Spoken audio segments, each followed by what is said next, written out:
Buildings in Greece and Rome by Tammy Zambo. Greek and Roman Achievements. Many aspects of life in ancient Greece and Rome still affect our lives today. For example, the United States government is a democracy, or a government by the people. Democracy is an idea that was first developed in ancient Greece.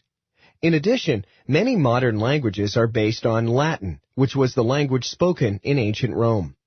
The achievements of ancient Greece and Rome can also be seen today in the architecture of buildings all over the world. Architecture is the art and science of designing and constructing buildings. The way people lived in ancient Greece and Rome affected their architecture.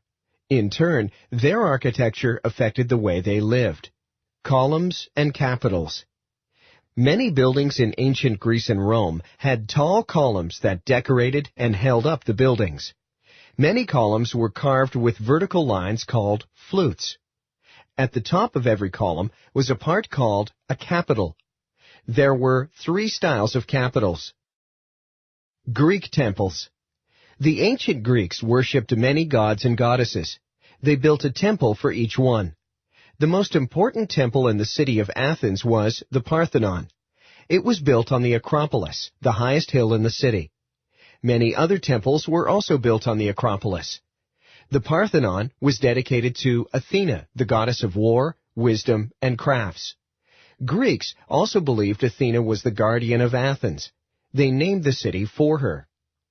Greek temples were not used in the same way as today's churches, synagogues, or mosques. The Greeks believed that their gods and goddesses visited the earth from time to time. The temples were their houses during their visits. People visited the temples only to ask a god or goddess for protection or on festival days. Sometimes they offered food as a gift at an altar outside the temple. Athena's house.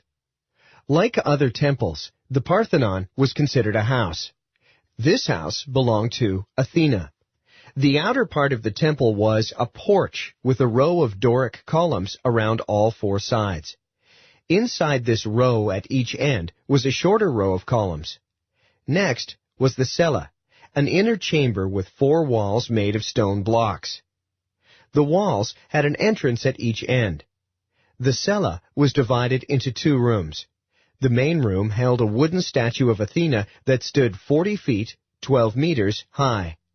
The statue was covered with ivory and gold. The smaller room was in the back of the temple.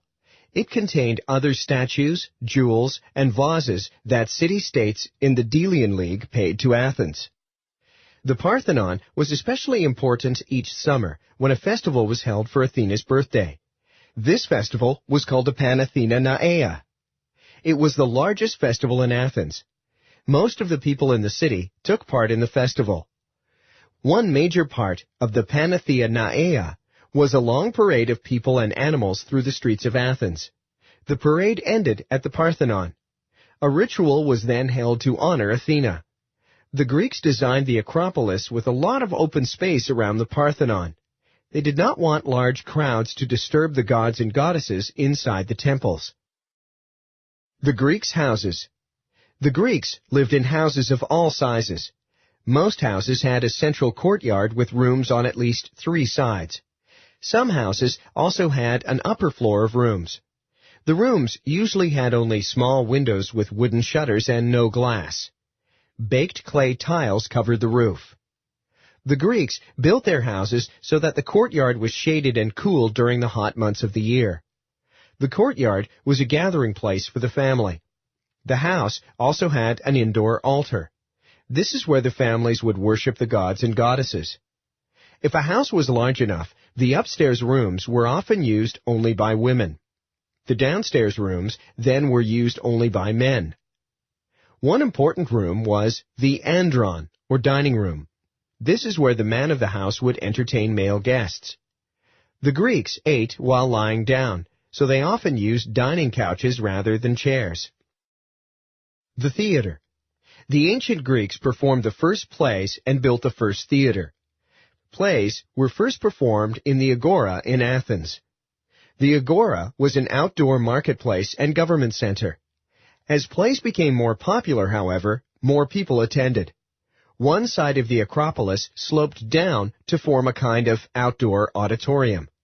The audience sat on wooden seats and looked down on a flat stage area. In time, seats were made out of stone and a wooden framework behind the stage was added. Actors could attach scenery to the framework. They could also climb onto the roof for certain scenes. The most famous Greek playwrights, or writers of plays, were Aeschylus, Sophocles, and Euripides. All of the roles in a play, including female roles, were played by men. In addition, plays included a chorus of 12 to 15 men. Roman improvements. The ancient Romans copied much of their architecture from the Greeks. For example, they borrowed the basic design of Greek temples.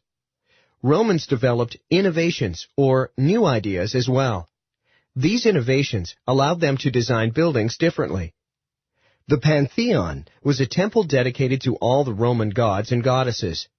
Like a Greek temple, the front was a porch supported by columns.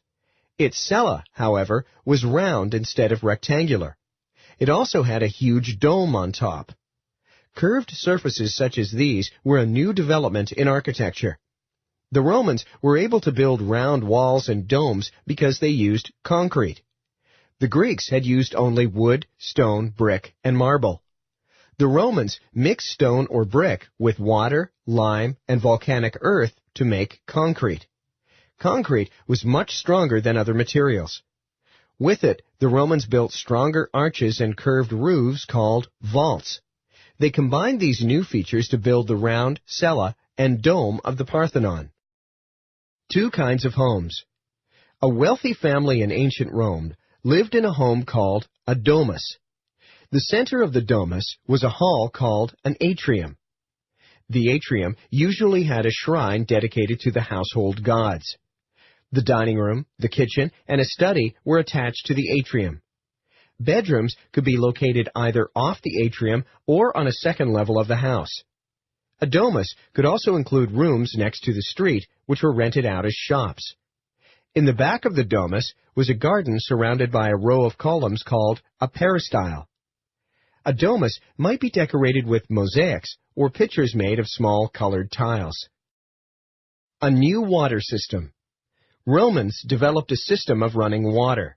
They used their improved arches and new vaults to build aqueducts. These were raised structures that brought water from the mountains to the cities using gravity. The water was then collected in tanks called castella. From the castella, lead pipes carried water to Roman buildings and fountains. Most people did not have toilets at home, so many of them used latrines or public toilets in bathhouses. Bathhouses were also places to exercise, bathe, get a massage, snack, and relax. Some bathhouses even included a library. All of them had a system to heat water so that a visitor could choose from pools that were hot, lukewarm, or cold. The Circus Maximus. Romans loved to attend events at a huge racetrack called the Circus Maximus. Chariot races were the most common event held there. The circus was also used for foot races, horseback riding shows, and fights between gladiators.